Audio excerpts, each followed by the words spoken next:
Okay, perfect. So I'd like to start off with some just very basic definitions. So the first one is first generation low income student, and we can break down that term into first generation, which means someone who is the first in their family to attend college or university, and low income, which is pretty self-explanatory. And then we can also define financial wellness, which is the ability to manage finances successfully. We're going to dive a little bit deeper into these terms throughout this workshop. So just to give like a little workshop overview, first we're going to do some like finances with Kim, and we're going to do a little breakout room activity, and we're going to do some budgeting, and we're going to have a final activity and wrap up at the end. So we're just going to start off with some icebreakers, and these are Zoom annotation ones. So at the top of your screen, you should be able to see a bar, and you should be able to find the annotate function there. And so I'll give folks a minute to find that out.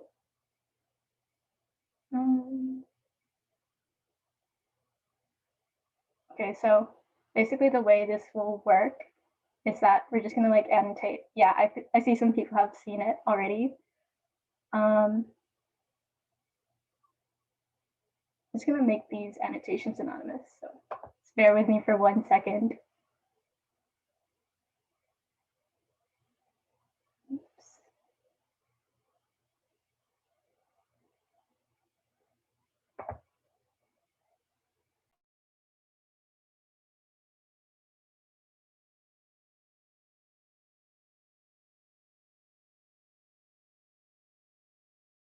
I think they should be anonymous now. I'm just gonna clear the screen.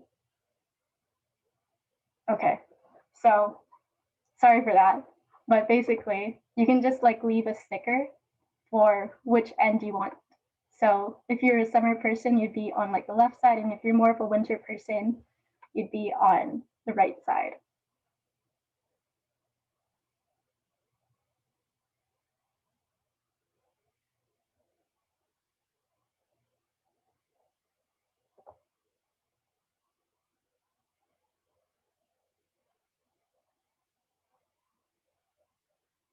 Okay, I think a lot of people are more into summer, which I agree with. So I'm just going to move on to the next one. Next one is iced coffee or milk tea.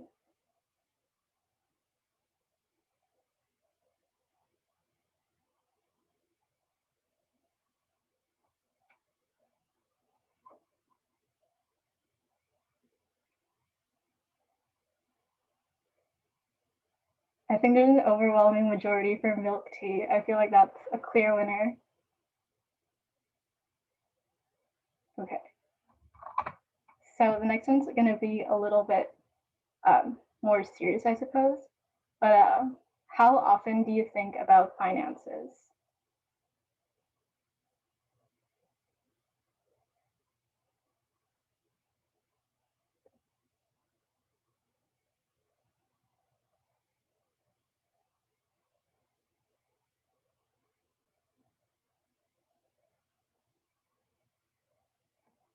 Okay, so a lot of people are kind of like towards the all the time end, which is pretty, yeah, I think that's pretty normal, especially for students, for university students, to think about your finances, since most people are in charge of their tuition, their budgeting. So yeah, but I also wanted to ask, when it comes to financial resources, do you feel knowledgeable or maybe a little bit lost?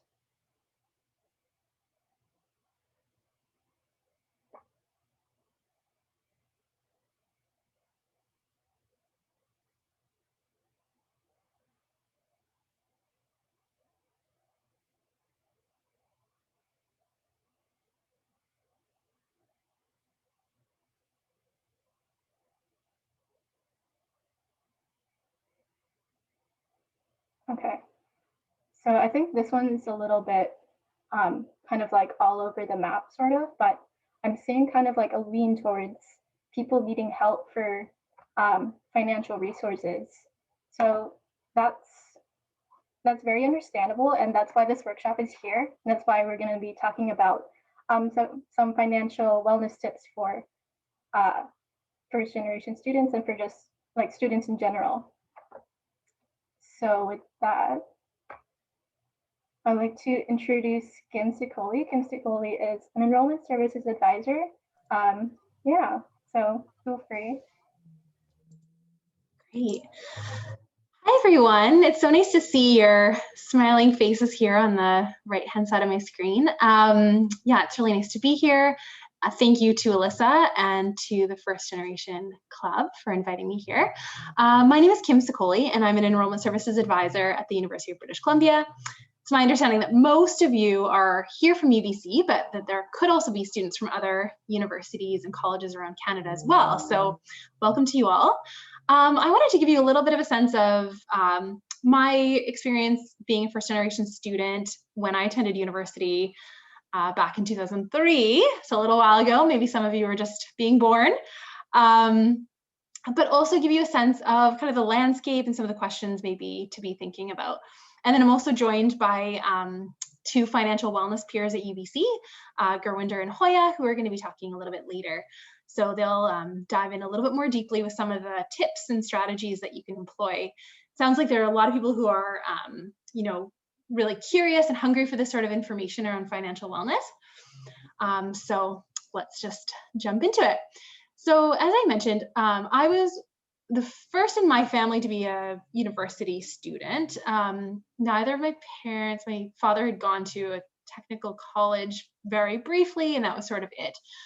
And how that impacted my experience was that I didn't really know how to navigate the system. And I remember learning years after that I could have applied for certain scholarships or awards that I just didn't have on my radar.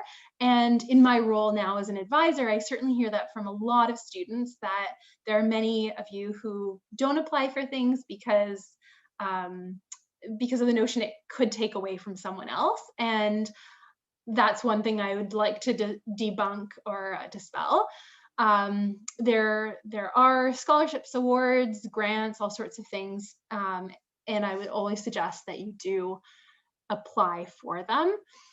The other thing is I just didn't know who to ask for certain questions. And so maybe some of you have met with your enrollment services advisor, maybe you are at another university and don't necessarily have an enrollment services advisor, but guaranteed there's going to be someone at your institution who can help you along the way.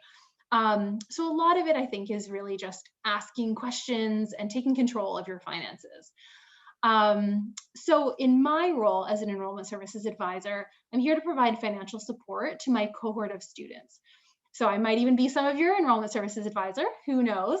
If you are an undergraduate student at the University of British Columbia, you should know who your ESA is because you would have received email communications from them. But if you don't, or if you just forget their name, you can always go into the Student Service Center and then under the Personal Info tab, click on UBC Contacts.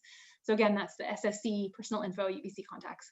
I say this because they're your first point of contact with anything financial, and they can help you to navigate UBC because it's quite a large university and lots of things to know, and we don't expect all students to know what questions to ask and who to turn to. So we as enrollment services advisors can be your first point of contact. We are here to help with budgeting.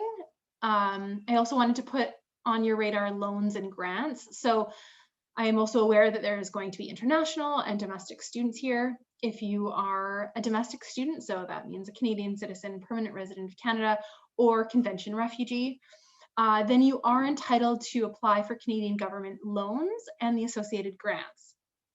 And I always do suggest that if you, that you look at this and even submit an application for a loan and grant.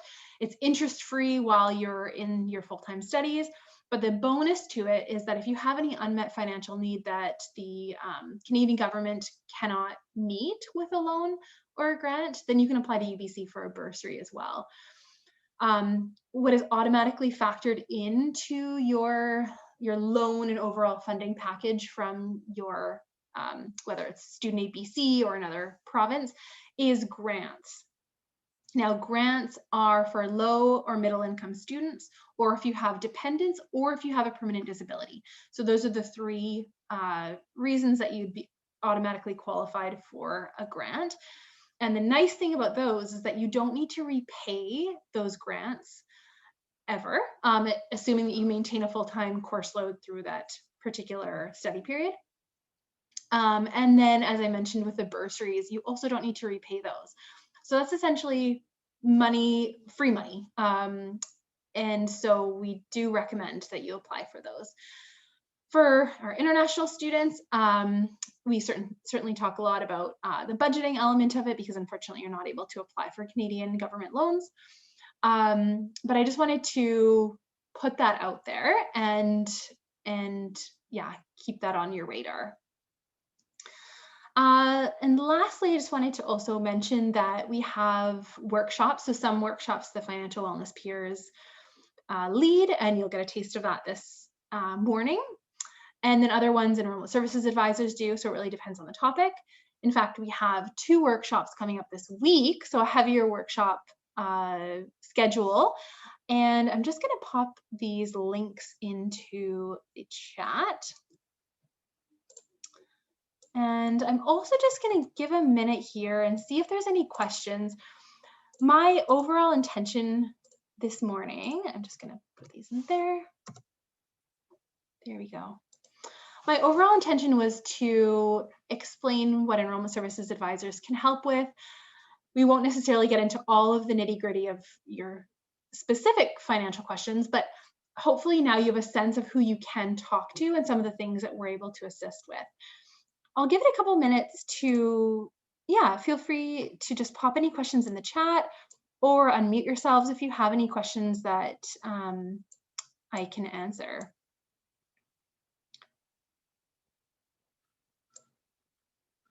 So let's monitor the chat here. And while you're all thinking of any questions that come to mind, if you do click on the first link there, that's the Financial Wellness Workshops page. There's no set schedule on when we update the workshop, so just bookmark this and check it frequently. So the ones that we have this week are the Financial Wellness Peers are presenting a topic on conquering credit. So for those of you who are considering getting a credit card, or you have questions about what a credit score means, or why does this even matter? Should I care? They're going to be tackling that. That's on Thursday. And then on Tuesday, we have a webinar around filing taxes in Canada and why that's a good idea. And you'll see a host of other topics, everything from student loans. There's going to be one on finding housing and budgeting for that, etc. So there's a whole host of topics, and below that we also have how to connect with an Enrollment Services Advisor. Are there any questions for me at this time? Because I might not be here at the very end of the presentation, so I just wanted to give a minute here. I think someone has their hand raised. Oh, okay. Yeah. Sorry, I don't see the hand raisings. I have a question, Kim. Thanks.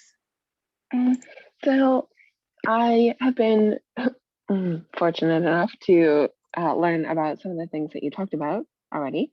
And so then my next question is like, how do you apply for scholarships and stuff like that aren't the bursary that UBC offers?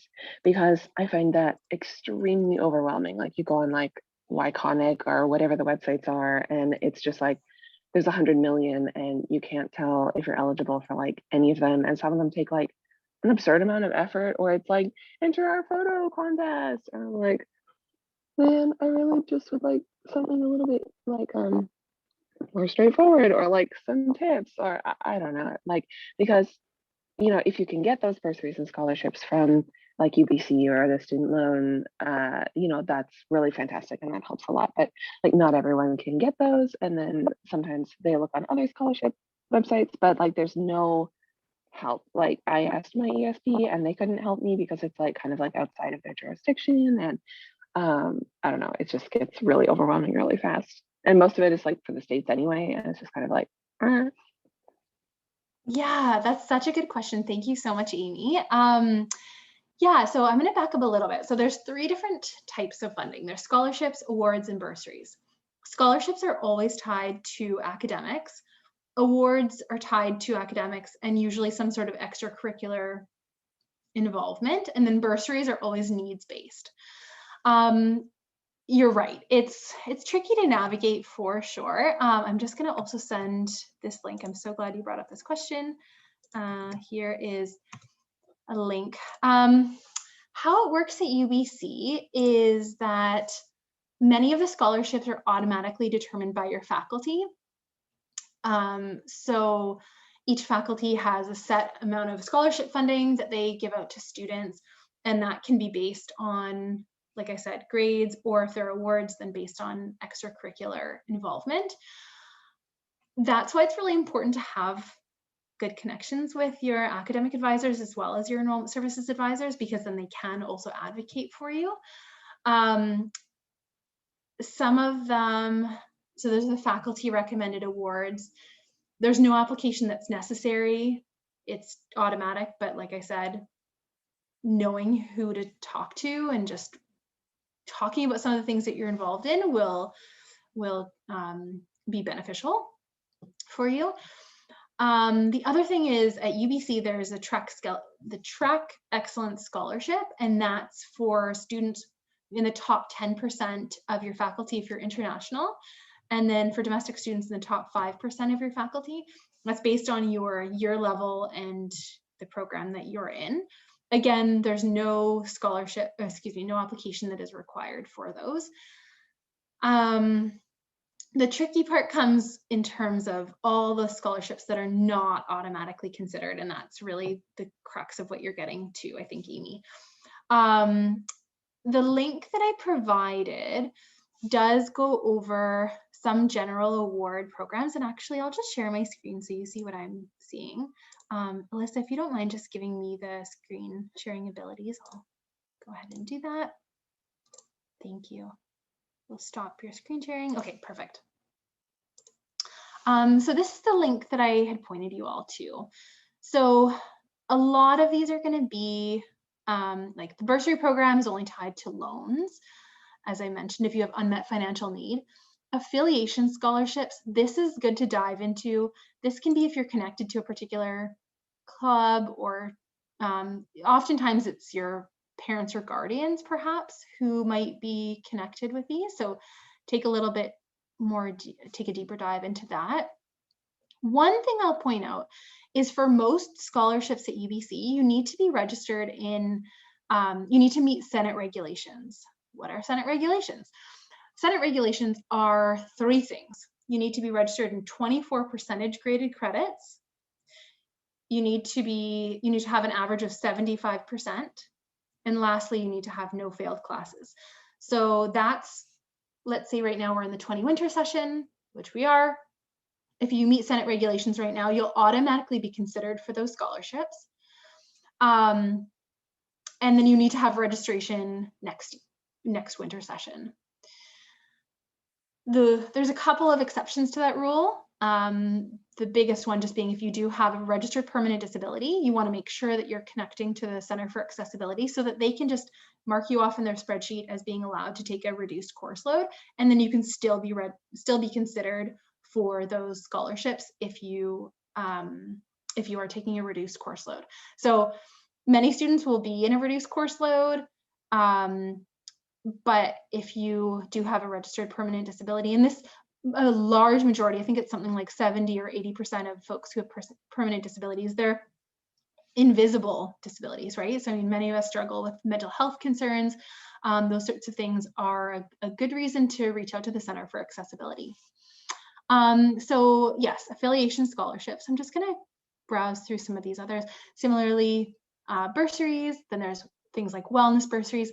This all does take a little bit of time to be going through, and some of these will be relevant or not. You can book an appointment with your enrollment services advisor to go through them, but a lot of these do rely on just some hard work and applications being put forward by students. There are specific ones for various student groups. So if you're Indigenous, there's even ones for, if you're a woman in part-time studies, etc. So the list goes on. There's a lot that UBC offers. And then at the bottom here, these are additional external awards. You can reach out to various organizations that you're affiliated with. So this can be your parents or guardians or yourself. Maybe you volunteer at an organization. It's always worthwhile asking if they have any scholarships or awards for students. And then where is, you had mentioned YConic. Yeah, so there's 3, these are the big databases: YConic, Scholarships Canada. I think that, or maybe it's just those 2. Yeah, and then there are a few others. So I would suggest going through Scholarships Canada and YConic. These are external to UBC. They do require your application. And if you're awarded that, then they just send the funds directly to you or sometimes to UBC. It takes a lot of work. I hear that. But now hopefully you have it on your radar. And then if you have more specific questions, you can reach out to an enrollment services advisor. But it does take a little bit of work. Amy, did you have any follow-up questions to that? Is there anything that? No, that was actually more helpful than I expected it to be. So thank you. Great. Yeah, I think so much. Like, yeah, it's really hard. Sorry. Yeah, and it is. And I am sorry that it takes, it does take a long time to kind of navigate this. But what I really wanted to illustrate today was that, while we're not going to get to the content and we're not going to know the details of every little scholarship, for instance, having an overall idea of how to navigate this stuff is so important. And I think I would have liked to have known that as a student. And I think that is probably the one thread that any student who identifies as a first generation or low income student probably has in common. It's just like, how do I navigate the system, right? So yeah, thanks for the question. And I'll just see if I'll stop my share, see if there's anything else. And if not, then I'll turn it over back to Alyssa. And thank you again. Thanks.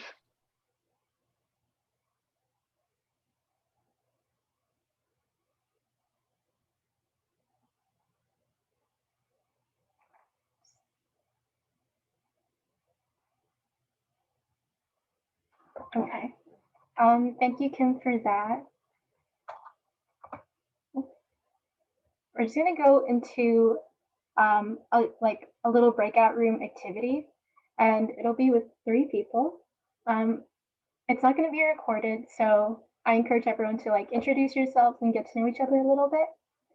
And there's gonna be a couple of questions for discussion. So as a student or a staff member, if you're a staff member, how do you relate to financial wellness? So this could be your experience navigating the financial resources available to you, or just your experience handling your own finances when you got to university.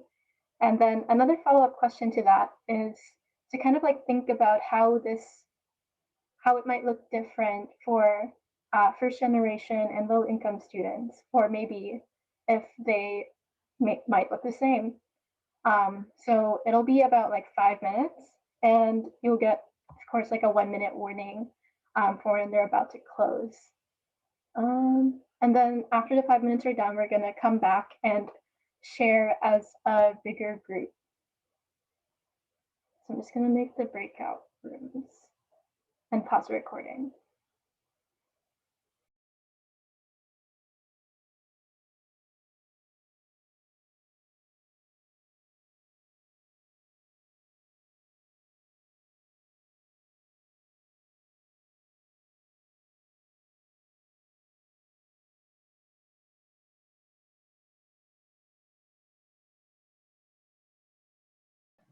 Alyssa, do you want us to write things down on the board or?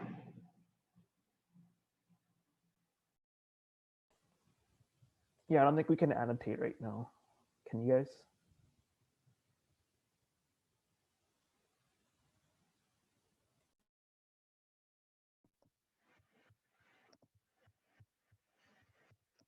I think annotation, I think you should be able to annotate now. Maybe. Okay, it works now. Thank you. Okay, great.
Okay, so I'm just gonna give folks like a couple seconds to like write down any last thoughts, but just this, I'm seeing a lot of people who are kind of like worried about their finances, or they find it tricky, or just a lot of, in general, not being able to navigate through these resources. And this is something that's very common among first-generation students and among low-income students as well, just because the system is very hard to navigate. And it can be very daunting, especially if you're not used to managing your finances and then having to go to university and being completely in charge of your tuition money, your like your rent, your food money, like all of your bills. So I'm just going to stop annotation for a second, and I'm going to hand it off to, sorry, 1 second. I'm going to hand it off to Hoya and Gurwinder, who are going to talk about one method for kind of like taking more control over your finances. So I'm just going to stop sharing. Okay. And feel free to take it away. Sure.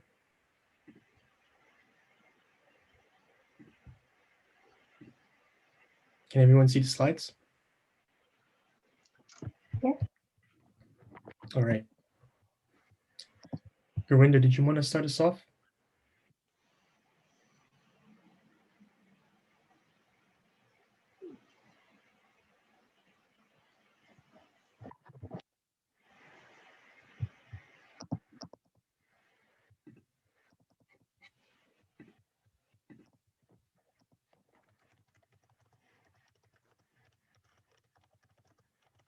Sorry, we just can't find Gurwinder right now.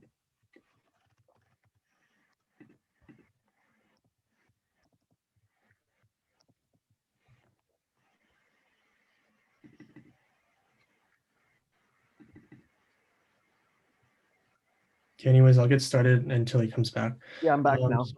Oh, there you are. Sorry about that, guys. Lost internet connection for a second. Did you introduce yourself, Hoya? I'll start right now. So, hi everyone. My name is Hoya. I am a fourth-year psychology major, and this is my first year as a financial wellness peer with UBC. Hi, everyone. My name is Gurwinder. I'm a fourth-year student in microbiology at UBC, and this is my third year as a financial wellness peer. Okay, next slide. Okay, so we're going to have a quick workshop and presentation. And in this presentation, we're going to talk about a few things such as financial wellness, my personal experience, some misconceptions, and then in general, we're going to talk about budgeting and why it's important and how to create your own budget and how to manage that. And then at the end, we'll finish off with the question period. If you're interested, you can also interrupt us at any time with the question in the chat or by turning on your microphone and talking to us. We like interaction and we like when people ask us questions. So yeah, feel free to do that. Next slide.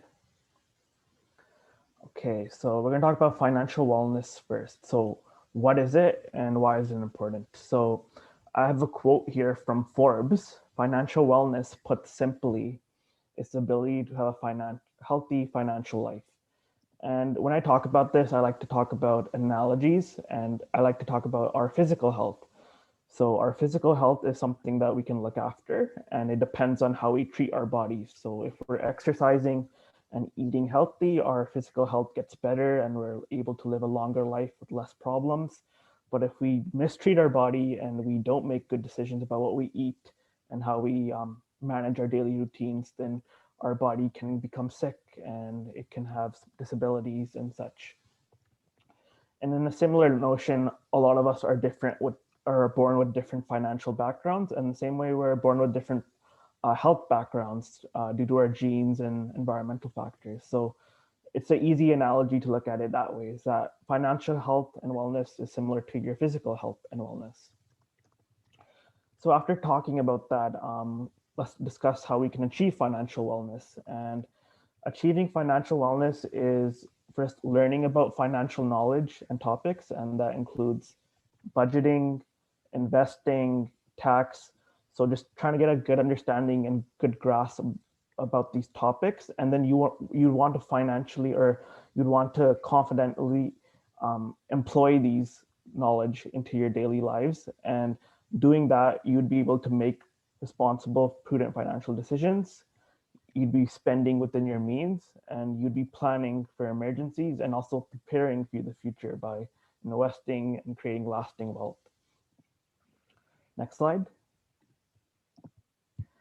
And I'd like to talk about my experience as a first generation student. And when I started university, or even before I started university in first year, there was feelings of being uninformed, and like how Kim and some of you also mentioned, I was unsure how to navigate financial resources. And when I talk about financial resources, I mean talking about I wasn't sure whether I should take out loans. I didn't even know what a bursary was. I was unsure what scholarships were out there, so I didn't apply to many, even though potentially I could have applied to a lot more and gotten a lot more, but I was just unsure and I didn't really have anyone to ask for help. And usually like a mentor can sometimes help you out with some things. Like I wasn't sure if I should start a part-time job in first year or should I take 3 courses instead of 5. And these are all things that someone close to you could share their experiences about. But being first generation, I didn't have a parent or older sibling to tell me about these. But when I did start, there was a lot of learning as you go, and I had the chance to carve out my own path. So a lot of learning as I went was I was talking to my peers and I was talking to my teachers and the resources available. I was trying to talk to as many people as I can and get their feedback on how I should be spending my money, how I should be looking at resources. And an example of this is like I learned to buy textbooks secondhand, or sometimes like trying to find them online if I could find a copy, instead of like buying textbooks right away before my classes began. So these type of tips and tricks you kind of have to learn as you go if you don't have someone to teach you. And the ability to carve out my own path was that since I didn't have a parent or older sibling or someone like that to like tell me what to do, I was able to figure things out on my own and like create my own journey in university and learn my own things. And I think that's important as well. Next slide. Okay. And I'd also like to talk a little bit about a common misconception.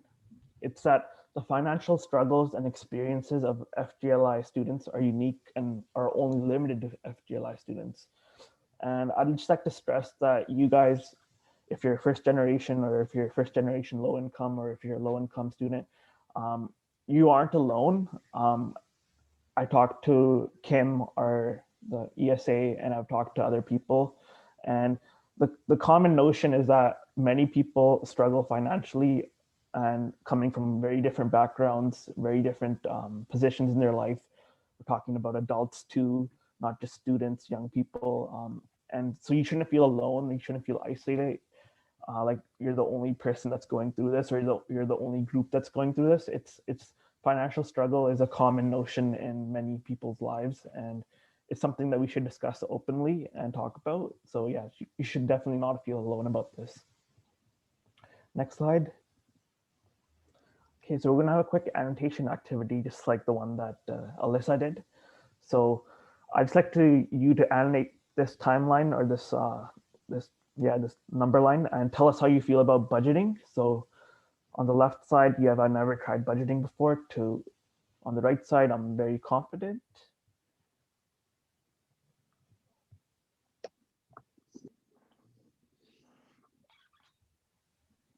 I'll give you 30 seconds to do that.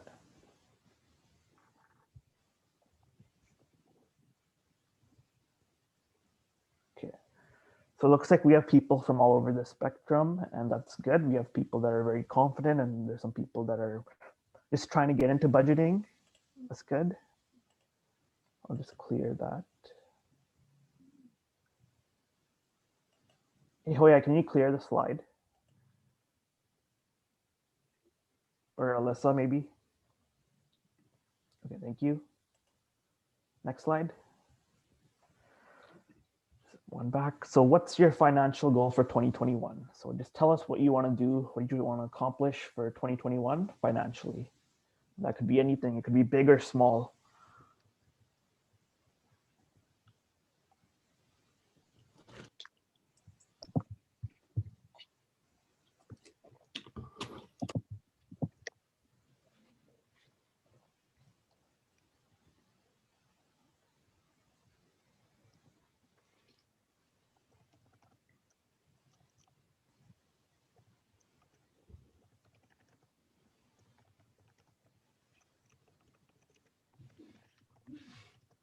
Okay, 30 more seconds.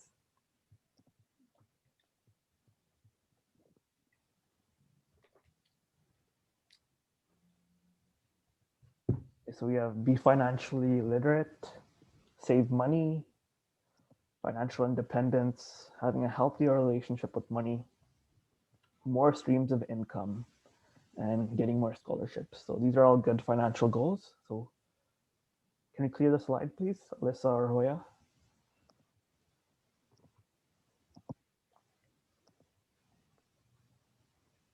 Okay, next slide, please. Okay, so what is budgeting? So we're going to talk about budgeting. So I have a quote here again. It's a proactive approach to organizing your finances. So in the simplest sense, budgeting is basically allocating your money and planning out your expenses, and therefore you're planning for short-term and long-term expenses. And you just get a general idea of how much money you have and where you want to spend it.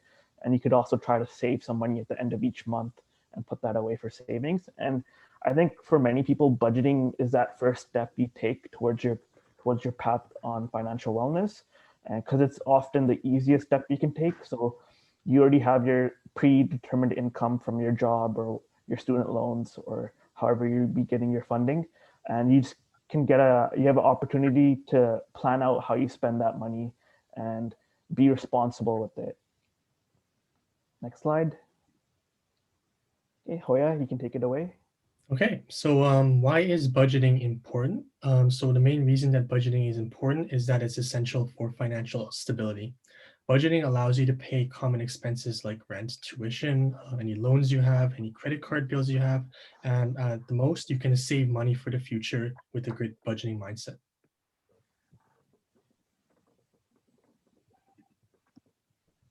So how do you start? Well, the first step to budgeting is to set good financial goals. Those can be either short-term goals or long-term goals.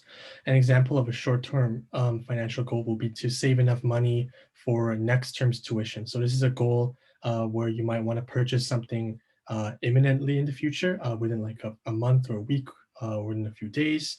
Whereas a long-term financial goal would be to maybe pay off your student loans within the next 5 years to minimize the amount of interest you accumulate, or save up for the down payment of a new car or some other big purchase that you need to have a significant down payment for.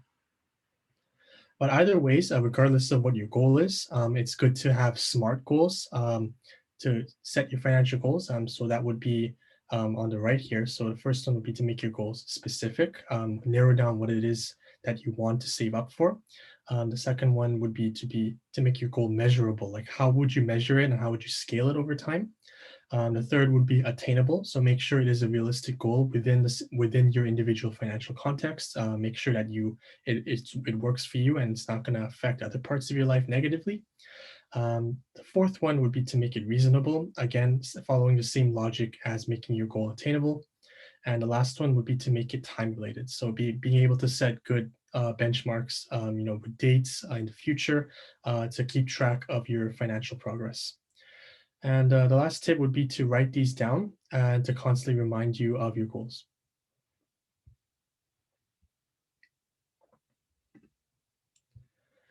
So getting started again. So the first step again would be, after you make your goals, would be to start with your income.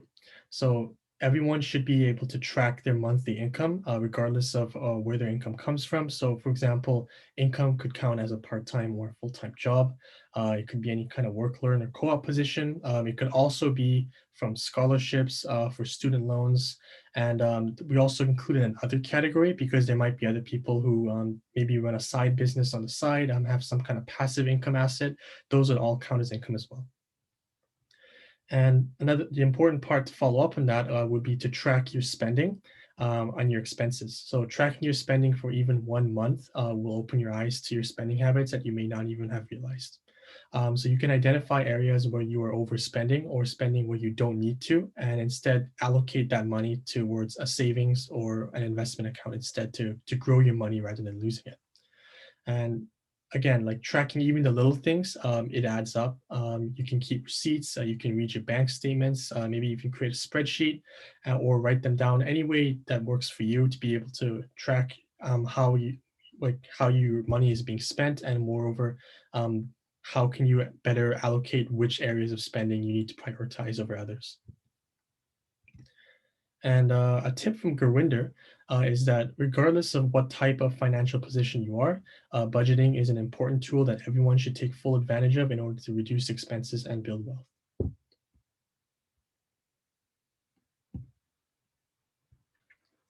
Another step to creating a budget is to differentiate between your needs and your wants. So needs would be things that you cannot live without, like utilities and rent, stuff that you need to pay to be able to do your daily things.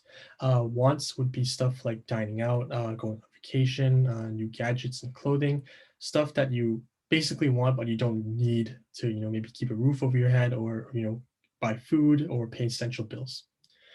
One rule of thumb that we recommend is the 50-20-30 method. So basically, it's to spend half of your total income on your direct needs, invest or save 20% into a separate account that you save for a rainy day or put into an investment account, and 30% you spend on wants. So for example, if you made $100, let's say you made $1,000 a month. So half of that would go towards your rent, your phone bill, for example, any insurance if you drive a car. Those would count as needs. 20%, so for example, $200 you put into a savings account for a rainy day, and the rest of it you can spend on whatever you want.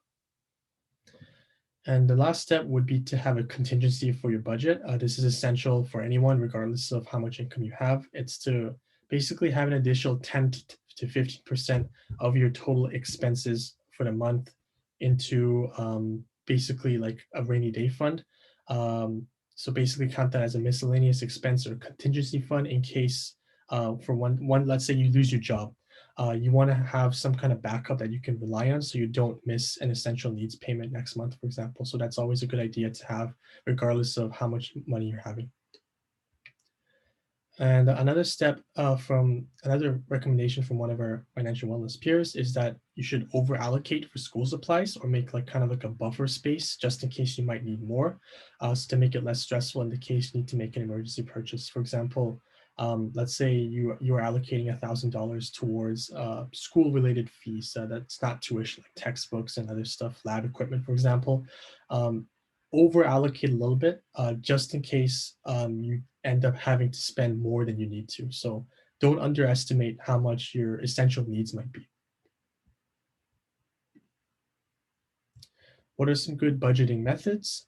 First one would be apps. I'm going to cover some of the next slides, but basically you can use applications on both your laptop or your smartphone to keep track of your expenses. Most banking apps may allow some form of budgeting or kind of give you an overview of what your spending is on. So you can always use your bank or your credit card app as well. And another thing to do would be to create your own budget on a spreadsheet on paper to keep track of your monthly expenses or help plan out like a big purchase in the future. And another thing you can do is envelope budgeting, which is buy envelopes and label them with different categories. In each envelope, you put a set amount of cash at the start of each month, and you use only that cash in that envelope for that specific purpose the envelope was made for. So either ways, try all these methods if you want, but basically choose a budgeting method that is most convenient and fitting for your lifestyle. So what are some good platforms to use? One we recommend is the Mint budgeting app. Basically, this app allows you to keep track of all your spending and your income. It gives you a good overview, as you see on this pie chart here. It can actually tell how much you spent on clothing or restaurants or groceries. I think you can also manually add in stuff to edit as well. And it connects directly to your card, your debit or your credit card, so you can kind of see what your recent transactions are as well. So I'll just give you a moment to note that if you want to get that in the future.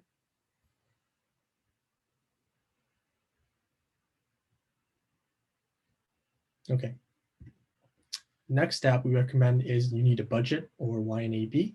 It works similar to the Mint budgeting app in the way that you can kind of see where your spending is going, as well as being able to actually create a budget here and categorize what your spending will be on.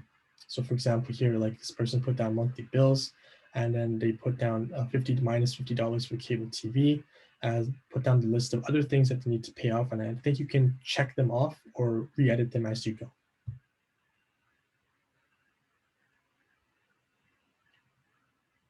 Just a moment if you want to write this down as well.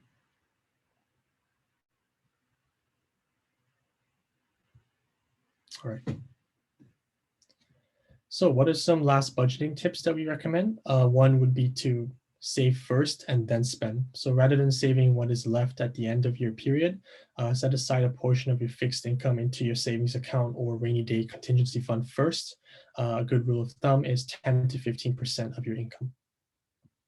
Next one would be to, again, decide on your priorities, be able to discern from your needs and your wants, and create a list to prioritize your goals and activities based on importance. Like this is, I guess, one of the most important steps, because identifying needs versus wants helps you narrow down what exactly you are wasting money on that doesn't need to be, and being able to better make smart financial goals in this decision that will hopefully help you pay your needs off better without any worry about maybe overspending on a want, and in the future you might have more money left over for wants.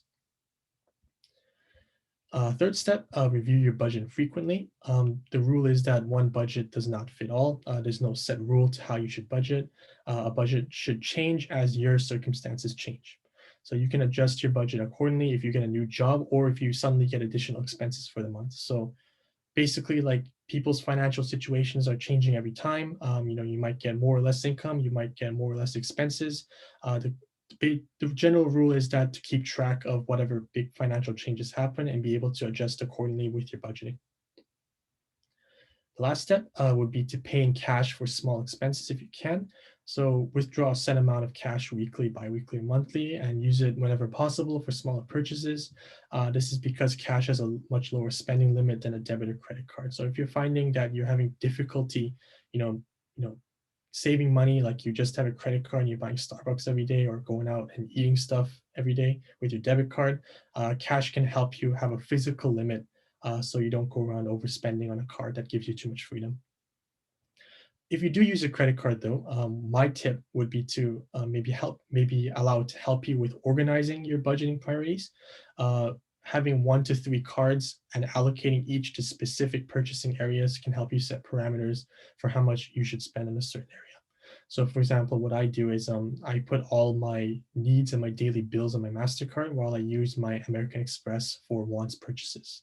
And I never, go between the two. I always have a set credit card limit for each one. And I just basically allocate whatever spending category to each card and make sure that is paid off at the end of the month and it's well organized. So I'll just give you a few seconds to maybe, take a look at these and take any notes if you want.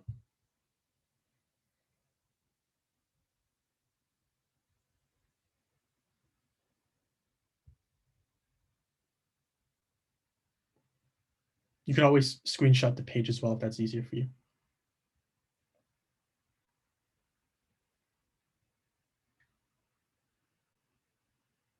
Okay, moving on.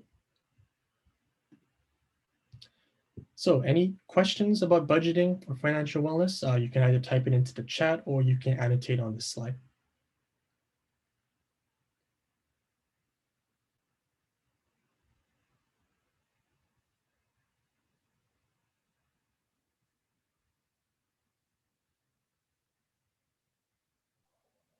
You guys able to annotate? There's also like a comment in the chat if you can check it. Yeah, I've read it. Okay. So you're worried that you're not helping your credit score by only using cash for small purchases, and that's a valid concern. But it's not something to be worried about. Credit score is something you can work on at any time, at any phase of your life. And if you want to start now, it'd be a good time to just get like a credit card and charging small things, like monthly bills onto that instead of paying them from your bank account. And that can start help building your credit. But you shouldn't be worried about falling behind because like credit scores are fluid and you can easily build them up quickly. So don't be worried about that.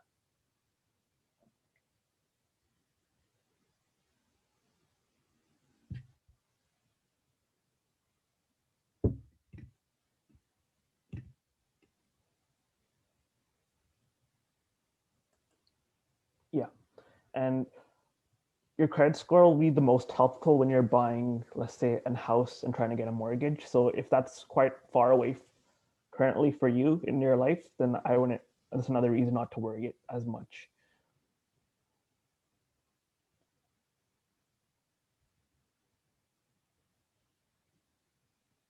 Any other questions?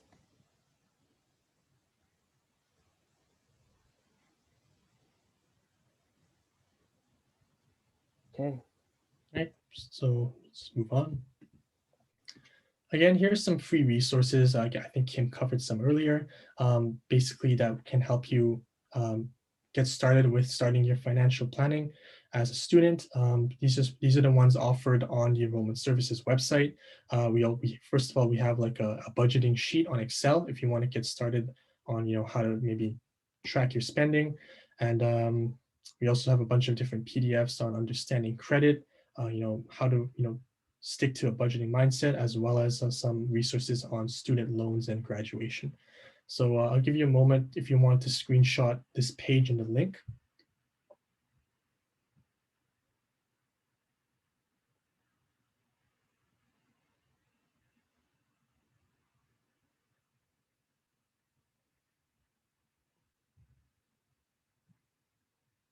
All good?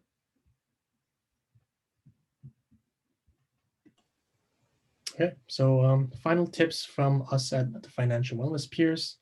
Gurinder, you want to maybe go over your tip? Alyssa, how are we on for time? We can just skip this if it's not necessary. I'm going to skip over the last activity, but we do have to wrap up. Okay. Maybe we can just like keep these kind of like on the screen so people can like read through them. Sure. But otherwise, I think I'll just like keep this space open in case people have questions. Okay. But the lunch and learn session should be happening now. So if folks want to like transition into that, you're welcome to do that as well. But that's that should be everything we have for this workshop. Thank you everyone for attending. I'm gonna stop the recording. So if people want to like stay and kind of like have like a more private like Q&A session, feel free to do so.